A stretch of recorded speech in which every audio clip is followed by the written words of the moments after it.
Machkund over bridge के लिए गडकरी जी का किया आभार व्यक्त।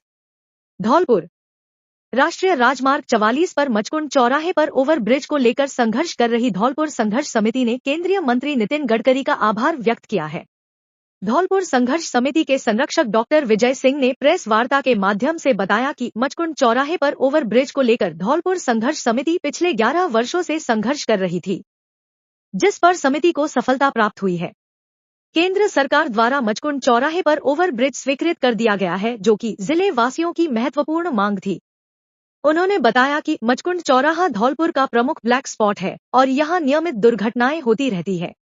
इसके लिए हमारे द्वारा एक संघर्ष समिति का गठन किया गया था और जिसमें बड़ी संख्या में धौलपुर के लोगों ने अपनी भागीदारी निभाई। संघर्ष के दौरान हमने न सिर्फ मचकुंड चौराहे पर आने जाने के लिए कट प्राप्त किया, ओवरब्रिज पर लाइट लगवाने, फुट ब्रिज का निर्माण करना, डिवाइडर पर जालियां लगवाना, यह सभी आंदोलन की प्रमुख मांगे थी। इसके अलावा धूलकोट व संतर रोड पर एक अंडरपास की हमारी मांग थी, जो पूरी नहीं हो पाई। अब सदर थाने के पास अंडरपास बनाया जा रहा है, जिस शहर वासियों को सहूलियत होगी। उन्होंने बताया कि हमारे द्वारा 55 नुक्कड़ सभाएं आयोजित की गई और यह आंदोलन 100 दिन चलाया गया था। उन्होंने बताया कि यह आंदोलन धौलपुर जिला बनाने को लेकर किए गए संघर्ष के बाद अब तक का सबसे सफल आंदोलन रहा है। उन्होंने बताया कि हमारे द्वारा हजारों पोस्ट कार्ड अभियान के दौरान लिखे गए, सद्बुद्धि यज्ञों का आयोजन कराया गया और स्थायी लोक अदालत से लेकर राजस्थान उच्च न्यायालय तक हमने किसके लिए लड़ाई लड़ी है। रंजीत दिवाकर बनाम NHAI प्रकरण के आदेश की पालना में मचकुंड चौराहे पर लाल बत्ती लगाई गई थी। यह आंदोलन प्रत्येक व्यक्ति का व्यक्तिगत आंदोलन था, जिसमें सामाजिक संगठन, स्वयंसेवी संस्थान के साथ प्रत्येक राजनीतिक पार्टी व समाज से जुड़े हर वर्ग में अपनी सक्रिय भागीदारी करवाई थी। उन्होंने कहा कि यह संघर्ष धौलपुर की जनता का है। कुछ लोग बेवजह क्रेडिट लेने में लगे हुए हैं, जो गलत है। संघर्ष में धौलपुर संघर्ष समिति की ओर से आरिफ हामिद खान, जगदीश प्रसाद जग्गा, सुभाष भारद्वाज, रंजीत दिवाकर, राहुल राणा, चंद्र मोहन पाराशर, हरिओम शर्मा व राजीव झा सहित धौलपुर के प्रत्येक नागरिक की महत्वपूर्ण भूमिका रही थी और हमें ओवर ब्रिज की सौगात मिली है, जिसका कार्य 2 नवंबर 25 में शुरू होने की संभावना है, जिससे दुर्घटनाओं पर अंकुश लग सकेगा। अज्ञात वाहन ने बाइक को मारी जोरदार टक्कर। हादसे में बाइक सवार एक युवक की हुई दर्दनाक मौत। मृतक उत्तम सिंह खेमरी गांव का था निवासी। सरमथुरा उपखंड में सुनकई गांव के पास की है घटना। सरमथुरा क्षेत्र में सुनकई गांव के पास बुधवार रात अज्ञात वाहन ने बाइक को टक्कर मार दी। हादसे में युवक की मौके पर ही मौत हो गई। स्थानीय लोगों ने सड़क किनारे खून से लथपथ युवक को देखा। उन्होंने तुरंत पुलिस और एम्बुलेंस को सूचना दी। युवक की पहचान खेमरी निवासी उत्तम सिंह पुत्र शिवहरी उम्र करीब 20 वर्ष के रूप में हुई है। हादसे के बाद युवक के सिर और शरीर पर गंभीर चोट आई थी। इसके बाद अधिक खून बहने की वजह से युवक की मौत हो गई। जानकारी के अनुसार मृतक युवक उत्तम सिंह बुधवार को बाइक से धौलपुर आया था। वह वापस अपने गांव खेमरी लौट रहा था, तभी सुनकई गांव के पास किसी अज्ञात वाहन ने उसकी बाइक को टक्कर मार दी। टक्कर मारने वाला वाहन ड्राइवर मौके से फरार हो गया। पुलिस ने शव को सरमथुरा अस्पताल में रखवा दिया है। गुरुवार को पोस्टमार्टम के बाद शव परिजनों को सौंप दिया है और मामला दर्ज कर जांच शुरू कर दी है। वहीं युवक की मौत के बाद परिजनों में कोहराम मच गया। सरमथुरा से जिला संवाददाता विष्णु कुमार सोनी की रिपोर्ट। बालिका निःशुल्क प्रशिक्षण शिविर 25 से। धौलपुर टाइगर मार्शल आर्ट संस्थान द्वारा प्रतिवर्ष की तरह इस वर्ष भी बालिकाओं के लिए निःशुल्क आत्मरक्षा प्रशिक्षण शिविर का आयोजन इन्फेंट विद्यालय में किया जा रहा है। जानकारी देते हुए संस्थान के सचिव विक्रांत मुदगल ने बताया कि स्वर्गीय माता प्रसाद शर्मा की स्मृति में टाइगर मार्शल आर्ट संस्था द्वारा बेटियों के लिए निःशुल्क आत्मरक्षा प्रशिक्षण शिविर का आयोजन 25 में से 15 जून तक किया जाएगा, जिसमें बेटियों को नियमित आत्मरक्षा का प्रशिक्षण दिया जाएगा। उन्होंने बताया कि स्वर्गीय माता प्रसाद शर्मा द्वारा 20 वर्ष से बेटियों के लिए उन्हें आत्मनिर्भर बनाने के उद्देश्य यह शिविर लगाया जाता रहा है। हमारे द्वारा भी यह प्रयास है कि हम इस कड़ी को बरकरार रखें और जिले की बेटियों को आत्मनिर्भर बनाने में अपनी सक्रिय भागीदारी निभाएं। आपकी शिक्षा आपका सम्मान ग्रुप के सदस्यों ने कौनेसा गांव में बचाई राष्ट्रीय पक्षी मोर की जान। सरमथुरा आपकी शिक्षा आपका सम्मान ग्रुप के लोगों एक बार फिर से एक राष्ट्रीय पक्षी मोर की जान बचाई। साथ ही टीम के सदस्यों ने बताया कि शाम के वक्त जब गांव की कुछ महिलाएं कुएं से पानी भर के लौटी तो गांव की महिलाओं ने बताया कि जौहरी बाबा के कुएं में एक मोर गिर गया है। जैसे ही इस खबर की सूचना टीम के लोगों को पता चला तो तुरंत टीम के लोग कुएं पर पहुंचे तो देख कि एक मादा मोर घायल अवस्था में कुएं में पड़ा था, जिसको बाहर निकलने का काफी प्रयास किया गया परंतु बाहर नहीं निकाल सके। फिर गांव के मोहन सिंह मीना कुएं में उतरे और मोर को बड़ी टोकरी में बांधा और रस्सी की सहायता से बाहर निकाला। काफी परेशानी के बाद मोर को सुरक्षित रूप से जीवित बाहर निकाल लिया गया और घायल मोर का उपचार किया, जिसके बाद मोर स्वस्थ होकर उड़ गया। साथ ही ग्रुप के संस्थापक वीर सिंह मीना अध्यापक ने बताया कि हमारे ग्रुप का मुख्य उद्देश्य गरीब, दलित एवं पिछड़े तबके के बालकों को शिक्षा का महत्व बताना एवं उनको शिक्षा के प्रति जागरूक करना है एवं छोटे जीव जंतुओं की सेवा करना है और वे अब तक 4 बार राष्ट्रीय पक्षियों की जान बचा चुके हैं। मथुरा से जिला संवाददाता विष्णु कुमार सोनी की रिपोर्ट। श्रीमद्भागवत कथा का पंचम दिवस। हरि नाम से ही जीव का कल्याण। आचार्य योगेश तिवारी महाराज। धौलपुर बजरिया स्थित कायस्थपाड़ा स्कूल में चल रही श्रीमद्भागवत कथा के 5वें दिन कथावाचक आचार्य योगेश तिवारी महाराज ने भक्तों को भगवान श्री कृष्ण की बाल लीलाओं सहित पूतना वध, कालीदा और गोवर्धन पूजा का वर्णन सुनाया। उन्होंने कलयुग की महिमा का वर्णन करते हुए कहा कि कलयुग में मनुष्य को पुण्य तो सिद्ध होते हैं परंतु मानस पाप नहीं होते। कलयुग में हरि नाम से ही जीव का कल्याण हो जाता है। कलयुग में ईश्वर का नाम ही काफी है। सच्चे हृदय से हरि नाम के सुमिरन मात्र से कल्याण संभव है। इसके लिए कठिन तपस्या और यज्ञ आदि करने की आवश्यकता नहीं है, जबकि सतयुग, द्वापर और त्रेता युग में ऐसा नहीं था। उन्होंने कहा कि भगवान कृष्ण के पैदा होने के बाद कंस उसको मौत के घाट उतारने के लिए अपने राज्य की सर्वाधिक बलवान राक्षसी पूतना को भेजता है। पूतना वेश बदलकर भगवान श्री कृष्ण को अपने स्तन से जहरीला दूध पिलाने का प्रयास करती है, लेकिन भगवान श्री कृष्ण उसको मौत के घाट उतार देते हैं। उसके बाद कार्तिक माह में ब्रजवासी भगवान इंद्र को प्रसन्न करने के लिए पूजन का कार्यक्रम करने की तैयारी करते हैं। भगवान कृष्ण द्वारा उनको भगवान इंद्र की पूजन करने से मना करते हुए गोवर्धन महाराज की पूजन करने की बात कहते हैं। इंद्र भगवान उन बातों को सुनकर क्रोधित हो जाते हैं। वह अपने क्रोध से भारी वर्षा करते हैं, जिसको देखकर समस्त ब्रजवासी परेशान हो जाते हैं। भारी वर्षा को देख भगवान श्री कृष्ण गोवर्धन पर्वत को अपनी कनिष्ठा अंगुली पर उठाकर पूरे नगरवासियों को पर्वत को नीचे बुला लेते हैं, जिससे हारकर इंद्र 1 सप्ताह के बाद वर्षा को बंद कर देते हैं। जिसके बाद ब्रज में भगवान श्री कृष्ण और गोवर्धन महाराज के जयकारे लगाने लगते हैं।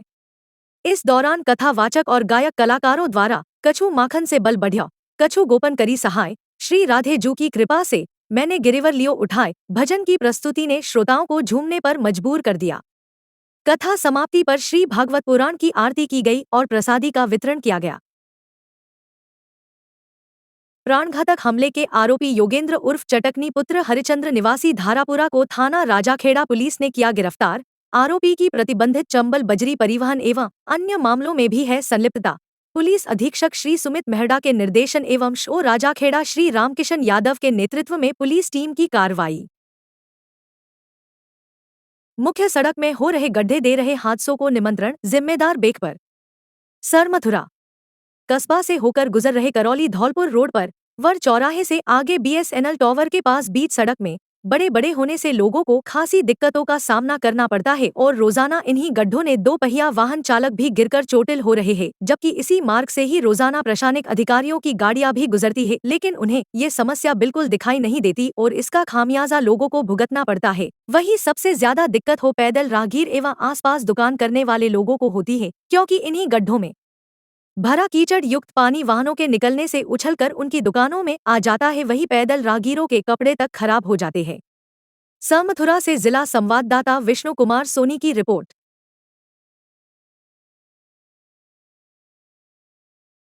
बाड़ी टेकू चौधरी बगीची के पास नगरपालिका की भूमि पर अतिक्रमण को लेकर नागरिकों की थी शिकायत। इसको लेकर आज नगरपालिका अधिशासी अधिकारी श्याम बिहारी गोयल ने मैं टीम सहित जेसीबी चलाकर अतिक्रमण को करवाया मुक्त। इस अतिक्रमण को लेकर 2 पक्षों में हुआ था झगड़ा, जिसको लेकर दोनों पक्षों की ओर से बाड़ी थाना में एफआईआर है दर्ज। एसबीजीबीटी का 9वां स्थापना दिवस उत्साहपूर्वक मनाया गया। जिला टॉपर विद्यार्थियों को किया गया सम्मानित। मथुरा 21 मई। ग्रामीण विकास शिक्षा और सामाजिक चेतना के क्षेत्र में कार्यरत सोच बदलो गांव बदलो SBGBT टीम का 9वां स्थापना दिवस मंगलवार को मथुरा स्थित बहुउद्देशीय उत्थान भवन में उत्साहपूर्वक आयोजित किया गया। इस अवसर पर शिक्षा पाओ ज्ञान बढ़ाओ प्रतियोगिता में जिले भर से चयनित टॉपर्स विद्यार्थियों को नकद पुरस्कार, शील्ड एवं प्रशस्ति पत्र देकर सम्मानित किया गया। कार्यक्रम की शुरुआत संस्था की स्थापना यात्रा और उद्देश्यों के स्मरण से हुई, जिसकी शुरुआत 21 मई 2017 को जन चेतना यात्रा के रूप में हुई थी। टीम ग्रामीण क्षेत्रों में शैक्षिक उन्नयन, पर्यावरण संरक्षण, रक्तदान जैसे सामाजिक सरोकारों को लेकर कार्य कर रही है। सरमथुरा एवं बाड़ी में निःशुल्क कोचिंग, पुस्तकालय और कंप्यूटर शिक्षा के माध्यम से सैकड़ों विद्यार्थी लाभान्वित हो रहे हैं। टीम के वरिष्ठ कार्यकर्ता देवेंद्र धनेरा ने अपने ओजस्वी संबोधन में युवाओं को अपनी सोच को अपडेट करने की प्रेरणा दी और कहा कि मानसिक परिमार्जन ही जीवन की दिशा तय करता है। कार्यक्रम में टीम कार्यकर्ता रामनरेश मीणा ने प्रतियोगिता एवं स्थापना दिवस की जानकारी साझा की। उन्होंने बताया कि प्रतियोगिता में जिले के 129 गांवों से लगभग 3500 विद्यार्थियों ने भाग लिया, जो कक्षा 8वीं से 12वीं तक के थे। सर्किल स्तरीय पुरस्कार वितरण पूर्व में ही किया जा चुका था। मुख्य अतिथि अतिरिक्त जिला कलेक्टर हरिराम मीणा, उपखंड अधिकारी सुधारानी मीणा, तहसीलदार अजय कुमार, डॉक्टर शिवदयाल मंगल, संयुक्त महासचिव भारत विकास परिषद राजस्थान सुनील गर्ग, अध्यक्ष अपना घर सेवा समिति बाड़ी भगवान लाल जाटव, अध्यक्ष जाटव महासभा लक्ष्मी नारायण गौड़, ब्लॉक अध्यक्ष आदि गौड़ ब्राह्मण समाज इरफान अहमद, पूर्व चेयरमैन नगर पालिका बाड़ी किशन सिंह सरपंच, अध्यक्ष अखिल भारतीय मीना समाज धौलपुर धर्म सिंह धनौरा, बच्चू सिंह, कल्याण सिंह, डॉक्टर रामस्वरूप, नत्थीलाल पहाड़िया सहित विभिन्न विभागों के अधिकारी, कार्यकर्ता, महिलाएं एवं बड़ी संख्या में विद्यार्थी कार्यक्रम में शामिल हुए। गणमान्यजनों ने डॉक्टर सत्यपाल सिंह मीणा के नेतृत्व में चल रहे इस अभियान की सराहना करते हुए कहा कि यह अभियान अब जन आंदोलन का स्वरूप ले रहा है, जो ग्रामीण विकास, शिक्षा और सामाजिक सुधार के क्षेत्र में एक उदाहरण बनता जा रहा है। कार्यक्रम का संचालन लाखन सिंह ने किया तथा प्रतियोगिता का प्रतिवेदन भगवानदास उमरे द्वारा प्रस्तुत किया गया। रिपोर्ट विष्णु कुमार सोनी, जिला संवाददाता सरमथुरा को समर्पित ऑपरेशन सिंदूर के अंतर्गत धौलपुर RTO ऑफिस में बेजुबानों के लिए लगाए गए परिंदे एवं पानी की टंकियां। हल्ला बोल जन सरोकार मंच की पहल, गर्मी में बेजुबानों को राहत देने का संकल्प। धौलपुर 22 मई 2025 भीषण गर्मी से जूझ रहे बेजुबान पक्षियों और पशुओं को राहत देने की एक सराहनीय पहल के तहत आज हल्ला बोल जन सरोकार मंच के तत्वावधान में ऑपरेशन सिंदूर के अंतर्गत धौलपुर RTO कार्यालय परिसर में परिंदे लगाए गए और जलपात्र, पानी की टंकियां रखी गईं। यह आयोजन देश की सेना के अद्वितीय शौर्य और पराक्रम को सम्मान देने के उद्देश्य से आयोजित किया गया। कार्यक्रम का शुभारंभ जिला परिवहन अधिकारी DTO श्री गौरव यादव, परिवहन निरीक्षक श्री मनोज इंडोलिया एवं श्री हरिनिवास प्रधान द्वारा किया गया। इस अवसर पर DTO श्री गौरव यादव ने कहा, प्रकृति में सभी प्राणियों का समान अधिकार है। इस भीषण गर्मी में बेजुबान पक्षियों और पशुओं के लिए दाना पानी की व्यवस्था करना हम सबकी नैतिक जिम्मेदारी है। हल्ला बोल मंच द्वारा किया गया यह प्रयास वास्तव में प्रेरणादायी है। श्री हरिनिवास प्रधान ने टीम के कार्यों की प्रशंसा करते हुए कहा कि यह कार्य न सिर्फ जीवों के प्रति करुणा का प्रतीक है, बल्कि समाज को जागरूक करने का भी सशक्त माध्यम है। मंच के प्रमुख एडवोकेट प्रमोद कुमार शर्मा ने जानकारी दी कि हल्ला बोल जन सरोकार मंच द्वारा प्रत्येक वर्ष गर्मियों में लगभग 500 परिंदे और 50 से अधिक पानी की टंकियां विभिन्न स्थानों पर रखी जाती हैं। हमारा उद्देश्य है कि इन प्रयासों के माध्यम से अधिक लोगों को बेजुबानों के प्रति संवेदनशील बनाया जा सके। यह सेवा भविष्य में भी सतत रूप से जारी रहेगी। इस अवसर पर मंच के सक्रिय सदस्य प्रमोद पचौरी, सुनील जगरिया, राम सेवक राठौर, हेमंत दुबे, राकेश शर्मा, उमेश जगरिया, संतोष खलीफा, बंगाली यादव, नीरज कटारा, मोनू घुड़ेनिया, JP शर्मा, राजकुमार, आकाश गुर्जर एवं राजीव शर्मा सहित अनेक स्वयंसेवक उपस्थित रहे और कार्यक्रम को सफल बनाया। हल्ला बोल जन सरोकार मंच का यह प्रयास न केवल जीवों के प्रति करुणा दर्शाता है, बल्कि यह समाज के प्रत्येक नागरिक को प्रकृति और पर्यावरण के संरक्षण की दिशा में सोचने और योगदान देने के लिए प्रेरित करता है। आज जिला परिवहन कार्यालय धौलपुर में हल्ला बोल टीम के साथ में बेजुबानों के लिए, पशु पक्षियों के लिए, जानवरों के लिए पानी की व्यवस्था की। इस भीषण गर्मी में उनकी प्यास बुझ सके, इस संदर्भ में प्रयास किया गया है और पूरी टीम ने यहाँ पे काफ़ी परिंदे बांधे हैं, 2-3 हमने छोटे टैंक भी बनाए हैं और पूरी टीम ने अभी पानी की व्यवस्था की है, साथ ही स्टाफ द्वारा लगातार पानी की व्यवस्था हो इसकी सुनिश्चितता की जाएगी। और साथ ही ऑपरेशन सिंदूर में जो राष्ट्र को समर्पित हमारी सेना है उसके लिए भी मतलब एक मैसेज दिया है जिससे पब्लिक में अवेयरनेस आए। और आज धौलपुर में बहुत समय से अच्छे कार्यों से पहचानी जाने वाली टीम हल्ला बोल टीम के द्वारा आईटी ऑफिस में बेजुबान पशु पक्षियों के लिए, अन्य जीवों के लिए आईटी ऑफिस में आकर के इन्होंने परिंदे लगाए, पानी की व्यवस्था की है। और भी जितने भी धौलपुर शहर के जो मुद्दे होते हैं जन सुविधाओं के और जनता की जितनी भी कार्य होते हैं, जन मुद्दे होते हैं, उनको ये मंच जन सरोकार मंच बहुत ही अच्छे ढंग से उठाता रहा है। मैं इन सभी पूरी टीम को आज बड़े तहे दिल से धन्यवाद देता हूं कि ये आगे भी इसी तरह कार्य करते रहे, ऐसी मेरी शुभकामनाएं। जय हिंद, जय भारत। वंदे मातरम, वंदे मातरम, वंदे।